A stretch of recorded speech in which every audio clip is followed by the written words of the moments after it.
नमस्कार सांग मैंने एबे संध्या 6टा बाजी संध्या देकी मु आसीगली किचन को डिनर प्रिपरेशन पाई। आज बनैबी छोले पनीर आ सहित रुटी नहीं बड़ सोला माने काबुल सोला सकाळु भिजे देइथिले आ भल भाबरे फुली जाइछि। ताकू आमे प्रेशर कुकर रे 3टा सीटी देइ दबा।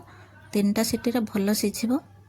मसला पाई नबा जीरा अदा 4टा काजू नेइछि आ गोटे टमाट नहीं। टमाटा देसी टमाटो अच्छी खट्टा हो गोटे टमाट नहीं बाटी दबा आ गोटे बाउल को खोली दबा। कढ़ई रे दबा 2 चम्मच तेल। तेल गरम हो गला परे पनीर को भाजिबा। पनीर को टिके हल्का भाजिबा ताहले जाइकी पनीर नरम रहिबो। तापरे सबू पनीर को काढ़ी नबा गोटे प्लेट को।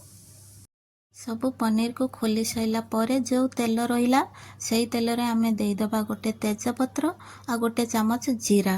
जीरा फुटी गला परे आमे जो मसला बाटी की रखिथिले ताकू देई दबा। तापरे दबा हळदी गुंड लंका गुंड देकी ताकू भल भाबरे टिके कसी दबा।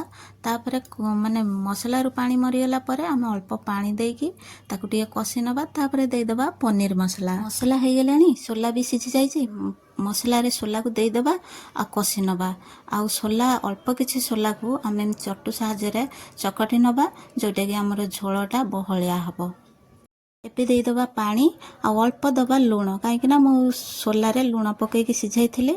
तापरे देई दबा पनीर देकी आमे गोटे 2 मिनिट देई दबा। आमे ताको फुटिया पाई छाड़ दबा। तापरे हे गेला हमर होची पनीर जो छोले पनीर उल्हई दबा। आ तापरे गोटे तावा बसैबा आ रुटी करिबा। रुटी के मु एमिति पिठा खड़िका साहाଯ୍य रे चापी फुले देइछि। एबे हमर रुटी भी हेई गलानी आ छोले पनीर आ रुटी हमर हेई गलानी। एबे खाइबा टाइम भी हेई गलानी। रुटी रे टिके घियो लगे दबा आ समस्त को खाइबा को दबा।